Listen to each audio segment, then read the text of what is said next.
Young woman helps lost elderly lady at the airport. But a detail at Sunday lunch reveals a secret from the past. What began as a simple favor turned into an unexpected friendship, until a forgotten name brought to light an old and painful betrayal. And now she must decide, move forward or face the truth that could change everything. If this story interests you, don't forget to subscribe to our channel and tell us which city you're watching from. Let's continue. I promise this will be the best story you'll hear in your life.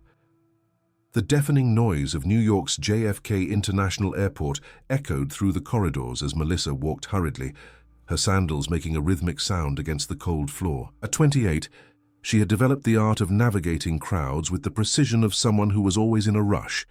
Her handbag swung on her shoulder while she checked her phone once more, mentally calculating if she could make it to the office in time for the meeting with the editor.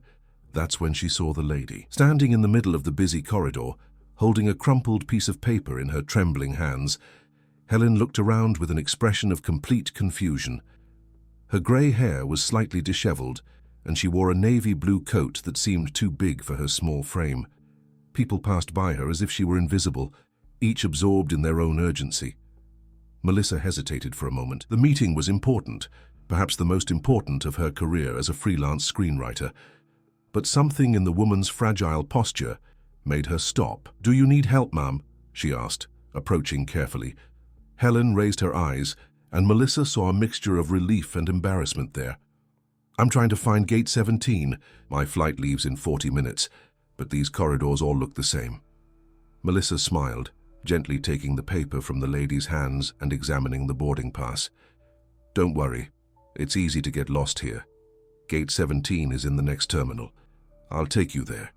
As they walked together, Helen began to relax. She told Melissa she was returning from visiting an old friend in Washington, D.C., her first solo trip in years. After Charles is no longer with me, everything seems more complicated. He always took care of these practical things." Melissa noticed the deliberate pause, the way the woman avoided certain words. She didn't press. Instead, she adjusted her pace to match her companion's slower rhythm, discovering that this unhurried walk was strangely comforting. "I'm Helen," said the lady when they reached the correct gate. "Helen Adams." "Melissa Wilson. It was a pleasure to help you, Mrs. Adams." The older woman held Melissa's hand for a moment longer than would be normal between strangers. "You have a kind heart, dear. God bless you." Melissa watched Helen board, feeling a strange pang in her chest. There was something about this woman that had deeply touched her. Perhaps the reminder of her own mother, who had been fighting a degenerative disease for 3 years. She returned home with her mind divided between the meeting she had missed and the unexpected encounter. 3 days later, the phone rang. "Melissa, this is Christine, Helen Adams' friend. She asked me to contact you." Melissa could hardly believe it when Christine explained how Helen had gotten her number. The old lady had remembered that Melissa mentioned working with screenplays, and with her friend's help had searched social media until she found her. The invitation for coffee came timidly, almost like an apology. She said she would really like to talk to you again if it's not too much trouble. The following Saturday, Melissa found herself sitting in a small cafe in Greenwich Village, watching Helen arrive punctually at 3 in the afternoon.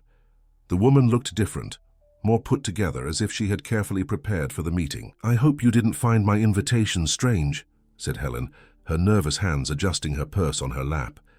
"It's just that it's been so long since I've really talked to anyone." And that's how an unlikely friendship began to blossom. Helen talked about her children who lived their busy lives, about the large house that had become too quiet, about how sometimes she went days without talking to anyone. Melissa, in turn, shared her concerns about her sick mother, the financial pressure, the dreams of writing stories that really mattered. "You know," said Helen, absently stirring the sugar in her coffee, "I've always admired creative people. My husband used to say I should have studied literature, but in those days—" She smiled melancholically. "In those days, women of my class had other paths laid out for them." Melissa felt an immediate connection. There were echoes of her own fears and frustrations in Helen's voice. "It's never too late to rediscover dreams," she said softly. "Maybe you're right." Helen looked at her with genuine curiosity. "Tell me about your stories. What are you working on now?" What should have been a quick coffee extended to 3 hours.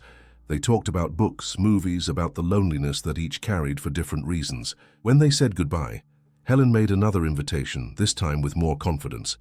"How about lunch at my house next week? It's been years since I've cooked for a guest.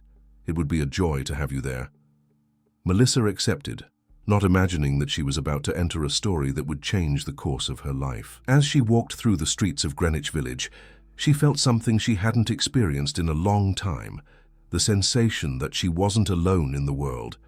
That night, she called her mother in the hospital and told her about Helen. "You've made a new friend, honey," said the woman with a voice that was weak but warm. "That's precious. Take good care of this friendship." Melissa didn't yet know how important this recommendation would be, nor did she imagine that the house to which she had been invited held secrets that dated back to her own childhood, or that the simple gesture of helping a stranger at the airport had set in motion a series of events that would reveal truths buried for decades. For now, she just smiled, feeling grateful for having stopped in the corridor that day, for having chosen kindness instead of hurry. The Adams family residence was in the Upper East Side, one of those old houses that heroically resisted real estate speculation. Melissa stopped in front of the wrought iron gate, admiring the brick facade covered by a vine that seemed to have decades of history. The front garden was small but impeccably maintained, with rose bushes displaying flowers in shades of pink and red. "Melissa, I'm so glad you came." Helen appeared at the door, wearing a floral dress and an apron that smelled of spices. Come in. I hope you like lasagna. I spent all morning preparing it." The interior of the house surprised Melissa. It was spacious and elegant, but not ostentatious. Dark wooden furniture coexisted harmoniously with Persian rugs faded by time, and the walls were decorated with paintings that clearly had sentimental value, not monetary. There were plants in every corner, as if Helen was trying to bring the life of the garden inside the house. "What a beautiful place," said Melissa sincerely, noticing how the light filtered through the linen curtains created a welcoming atmosphere. "Charles always said our home should be a refuge, not a showroom," commented Helen, guiding her to the dining room. "He was right. After it was just me here, I came to value every little corner even more." During lunch, Helen revealed herself to be an excellent cook and a natural hostess. She told stories about the house, about how she and her husband had bought it young and dreamy, about the renovations they had made over the years. Melissa felt increasingly comfortable, as if she had known this place for a long time. "My children always say I should sell and move to a smaller apartment," said Helen, serving more wine. "They say it's too much work for a woman alone. But how can I explain that this house isn't just where I live, it's who I am?" Melissa understood perfectly. Her own family had lost the house where she grew up when her father had to cover his wife's medical expenses. The feeling of being uprooted still accompanied her. It was when they were finishing dessert that they heard the sound of a key in the lock. Helen immediately perked up. "That must be Edward. He always shows up on Sundays." She got up quickly, smoothing her dress. "Edward, come meet my new friend." The man who entered the dining room didn't exactly match what Melissa had imagined. Edward Adams was about 40, of medium height, dark hair with some grey at the temples. He wore a white dress shirt with the sleeves rolled up and jeans, as if he had come straight from work. There was something in his posture that suggested careful control, a contained elegance that wasn't ostentatious. "Mum, you didn't tell me you had a visitor," he said, and Melissa noticed a slight tension in his voice. "Edward, this is Melissa, the young lady who helped me at the airport. Melissa, my son, Edward." Melissa stood up to greet him, noticing that his handshake was polite but very brief. There was something in his dark eyes that she couldn't completely decipher. Caution, distrust, or just the natural reserve of someone introverted. "Nice to meet you," said Edward, but his tone was formally cordial, nothing more. "The pleasure is mine," replied Melissa, deciding not to be intimidated by his formality. Helen, apparently oblivious to the subtle tension in the air, insisted that Edward join them for coffee. He accepted, but Melissa noticed how he positioned himself in the chair furthest from the table, as if he wanted to maintain some kind of physical distance. The conversation during coffee was polite but strange. Edward asked courteous questions about Melissa's work, her interests, her family. There was no rudeness in his words, but Melissa felt she was being evaluated in some way, as if he were trying to discover something about her that he couldn't identify. "Melissa is writing screenplays for television," said Helen with pride, as if speaking of a daughter. "She told me fascinating stories about her work." "Interesting," commented Edward, methodically stirring his coffee. "Must be a competitive field." "It can be," agreed Melissa, "but it's also rewarding when we manage to tell stories that touch people." For a moment, she thought she saw something different in his gaze, a genuine curiosity that was quickly masked by formal politeness. When Melissa said goodbye, Helen accompanied her to the gate with evident reluctance to see her leave. "You must come back soon," she insisted, holding the young woman's hands. "It's been so long since this house received such cheerful energy."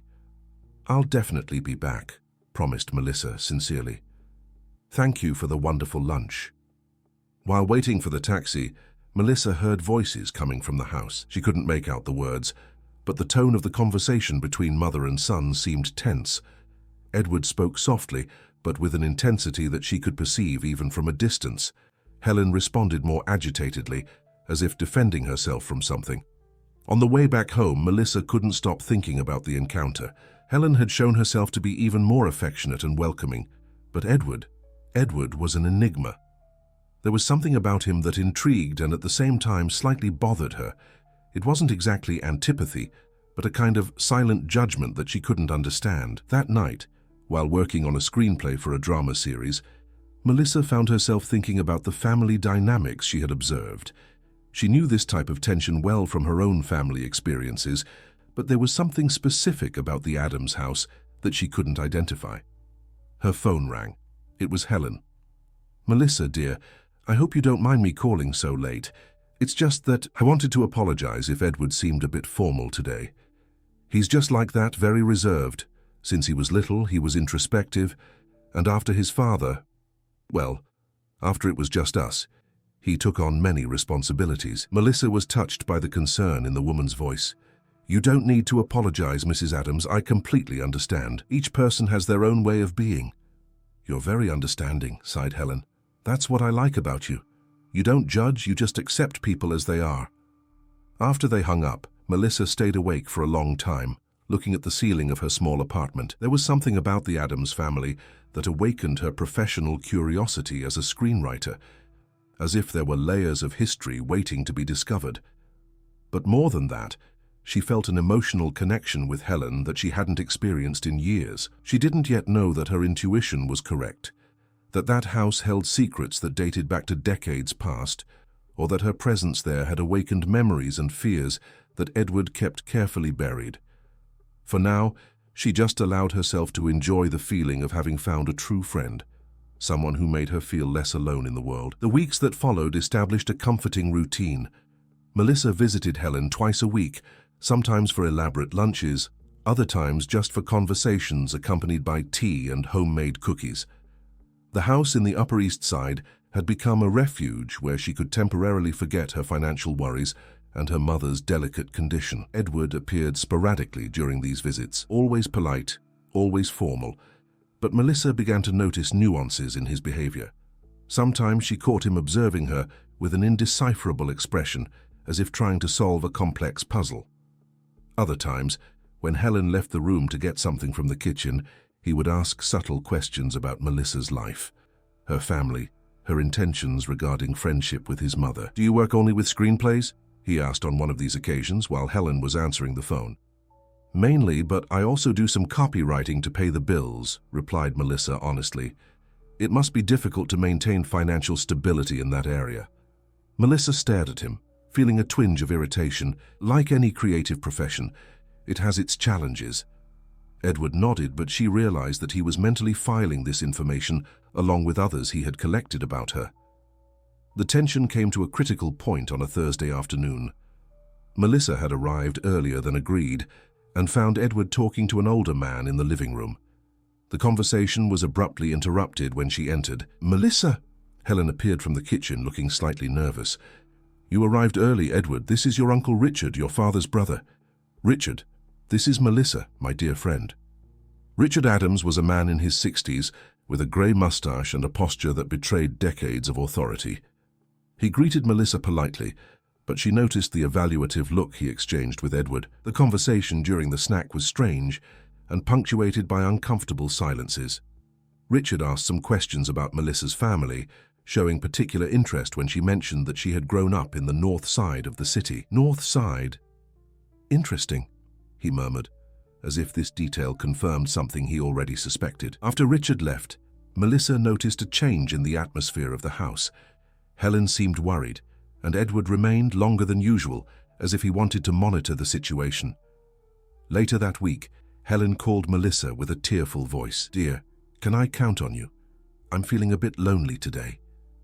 Melissa cancelled her appointments and immediately went to the Upper East Side. She found Helen more fragile than she had ever seen her, her eyes red from crying. "What happened, Mrs. Adams?" "It's Edward," sighed the older woman. "He's been different with me, asking strange questions about you, about our friendship. He even suggested that perhaps I'm being naive." Melissa felt a knot in her stomach. Naive about what? Helen hesitated, clearly embarrassed. He thinks you might be taking advantage of me. That a young woman like you wouldn't have a genuine interest in an elderly lady like me." The pain Melissa felt was acute and unexpected. It wasn't just the accusation itself, but what it revealed about how Edward saw her. To him, she was nothing more than an opportunist, someone capable of manipulating a vulnerable woman for some personal benefit. "Mrs. Adams," said Melissa, carefully choosing her words, "I would never do anything to hurt you. Our friendship is genuine, at least on my part." "I know, dear. Of course I know." Helen took her hands. "But Edward, he worries so much about me since he lost his father. Sometimes I think he forgets that I'm still capable of judging people's character."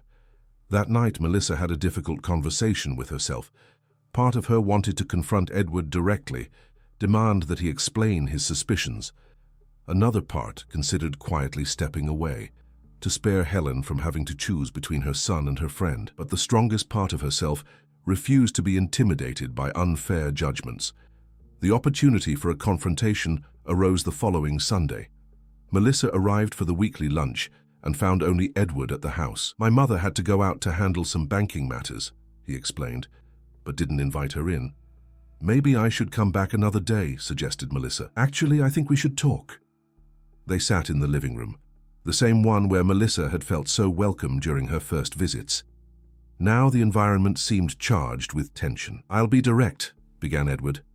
"I can't understand your intentions regarding my mother." "My intentions?" Melissa kept her voice calm despite the growing irritation. "Liking her, caring for her, valuing her company. Are these the suspicious intentions? A 28-year-old woman with financial difficulties who develops such a close friendship with an elderly widow." Edward left the sentence hanging. "Are you implying that I'm not implying anything, I'm just being cautious." Melissa stood up, her patience finally exhausted. "You know what's saddest about all this? It's that your mother is one of the most generous and caring people I've ever met, but apparently that open heart is seen by her own son as a weakness to be protected." Edward also stood up, and for the first time, Melissa saw a genuine emotion on his face, though she couldn't identify exactly what it was. "My mother is all I have left," he said, and there was pain in his voice. "Forgive me if that makes me overly protective. Protective is one thing. Paranoid is something completely different." Melissa left the house without saying goodbye, feeling hurt and misunderstood. On the bus back home, she cried silently, not just for the injustice of Edward's suspicions, but for the possibility of losing her friendship with Helen. In the days that followed, she didn't answer Helen's calls, needing time to process the situation. She was in a particularly difficult phase with her mother, whose condition had deteriorated in recent weeks, and she felt emotionally exhausted. It was Helen who finally appeared at her door on a rainy afternoon, carrying a food container and a determined expression. "If you won't come see me, I'll come see you," she said simply. Melissa welcomed her into her small apartment, embarrassed by the modesty of the place compared to the elegant house in the Upper East Side. But Helen showed no judgment, only affection and concern. "Edward told me about your conversation," she said softly. "He's sorry for how he acted." "Is he really? Or is he just worried about what you might think of him?" Helen sighed. "He's complicated, Melissa. Carrying so many responsibilities so young made him too distrustful, but deep down he's a good man."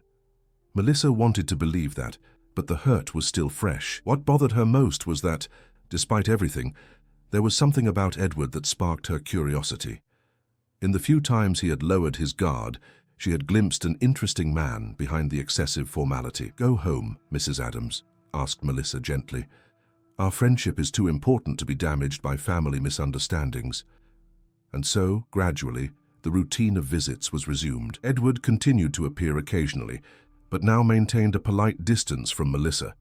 She, in turn, made an effort to be cordial, but couldn't completely forget the suspicions he had raised about her. The Sunday was sunny when Melissa arrived for the monthly garden lunch, a tradition that Helen had established to enjoy the warmer weather. The table was set under the shade of an old tree, and for the first time in weeks the environment seemed genuinely relaxed. Edward was present, but his behavior had subtly changed. Still formal, but no longer hostile. He had even contributed to the conversation more naturally, commenting on a book that Melissa had mentioned she was reading. "Are you familiar with John Steinbeck's work?" asked Helen, serving dessert. "My late husband was passionate about his books." "I am. He's one of my favorite authors," replied Melissa. "My father used to tell me that—" She stopped abruptly, realizing she had mentioned her father for the first time in Edward's presence. Something in his expression changed imperceptibly. "Your father enjoyed literature?" asked Helen, curious. "Yes, he read a lot, despite not having had much formal education. He was a very cultured man in his own way." "What was his name?" The question came from Edward, made in a tone too casual to be truly disinterested. Jack Smith." Edward's fork stopped midway to his mouth. Helen continued eating, oblivious to the sudden tension that had established between Melissa and her son. "Jack Smith," repeated Edward slowly, as if testing the sound of the words. Melissa observed him with growing curiosity. "Why did you ask?" "Just curiosity." But he couldn't completely disguise the shock that the name had caused. The lunch ended earlier than usual. Edward said goodbye quickly, claiming commitments, but Melissa noticed that he seemed disturbed. Helen in turn commented that she felt a little tired and might want to rest. That night, Melissa couldn't stop thinking about Edward's strange reaction upon hearing her father's name. There was something there that wasn't being said, a connection that she couldn't identify. The answer came 3 days later, when Edward appeared at her apartment without warning. "We need to talk," he said, looking as if he had aged years in just a few nights. Melissa received him, intrigued and slightly concerned. Edward seemed to be internally struggling with something very serious. "It's about your father," he began without beating around the bush. "Jack Smith worked for my family." Melissa felt the world spin slightly. "What do you mean?" "He was a gardener at our house, for years when I was a child." Melissa's memories began to reorganize like pieces of a puzzle that finally found their places. The vague memories of visiting her father's workplace, of playing in a large and beautiful garden, of flowers that he cared for with so much love. "When?" Her voice came out almost as a whisper. "From when I was 6 until I was 12.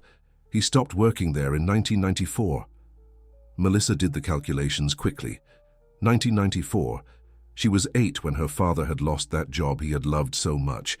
She vaguely remembered how sad he had been, how they had moved to a smaller house soon after. "Why did he leave?" Edward hesitated, clearly uncomfortable. "There was an incident. My grandfather accused your father of stealing something from the house." The revelation hit Melissa like a punch to the stomach. "My father never stole anything in his life." "I know." The simplicity of the response surprised her. "How can you be sure?"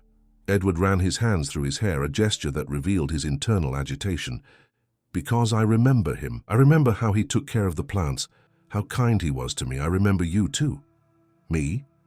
"You used to come there sometimes. A little girl with curly hair who was fascinated by the butterflies in the garden. Your father always said you would be a writer when you grew up, because you made up stories about everything you saw." Melissa felt tears burning her eyes. The memories came back with full force now. Entire afternoons in the garden, her father teaching her about the plants, the names of the flowers, the stories he made up about each butterfly that appeared. "What really happened?" she asked. Edward sighed deeply. "My grandfather was a complicated man, very concerned with appearances, with what others might think. He started to become uncomfortable with the closeness between your father and our family. He thought an employee shouldn't be treated almost like a friend of the house. So he made up an accusation? He didn't exactly make it up. A small silver sculpture went missing from the library. My grandfather immediately blamed your father, despite there being no proof. My mother disagreed. My parents argued about it, but in the end, my grandfather prevailed. Melissa was crying now, not just for the injustice committed against her father, but for the pain he must have felt. She remembered how quiet and sad he had been for months after losing that job. Did the sculpture show up later? 2 months later. It was behind a stack of books, had simply been placed in the wrong spot during cleaning, but it was too late. Did you try to find my father to apologize? Edward lowered his eyes. My grandfather wouldn't. He said it would be publicly admitting a mistake. My parents, they were young, still financially dependent on my grandfather. They ended up accepting the situation. The silence that followed was loaded with complex emotions. Melissa processed the information, finally understanding why her father had never spoken ill of that family, despite the injustice suffered. He had always been a man who preferred to keep hurts to himself, rather than teach bitterness to his daughter. That's why you were suspicious of me from the beginning, she finally said. Edward nodded. When I learned your full name, I thought you knew everything. That maybe you were getting close to my mother as a form of revenge. And now? He looked her directly in the eyes for the first time since he had arrived. Now I know you're exactly as your father described you would be, a good person, who sees beauty in the world and creates stories about it. Melissa wiped away her tears, feeling a complex mixture of pain, relief, and something she couldn't completely name. My mother doesn't know any of this. No. She was traveling when it all happened, and when she returned it was already a done deal. My father and my grandfather decided not to tell her about the specific circumstances of your father's departure. Edward, Melissa hesitated. Do you have anything of my father's? Any memory from that time? He stood up, seeming to have made a decision. Actually, I do. Come with me. The journey to the house in the Upper East Side was made in silence.